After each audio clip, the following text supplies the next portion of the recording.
Высокоскоростной интернет проведут в Насле, Камгина, Нахаринский. Согласно подписанному документу, компания «Эксперт Телеком» в этом месяце приступила к укладке магистрального оптоволоконного кабеля в селе Оннёс.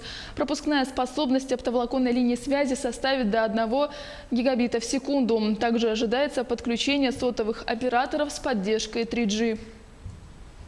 В 2015 году в рамках социально-экономического развития района было подписано соглашение главы муниципального района Николая Архиповича Архипова и группа компании «Эксперт Групп» о работе и взаимодействии по развитию оптоволоконной линии связи. Это подключение всех муниципальных образований. Там участки очень были сложные, но несмотря на это компания взялась провести интернет.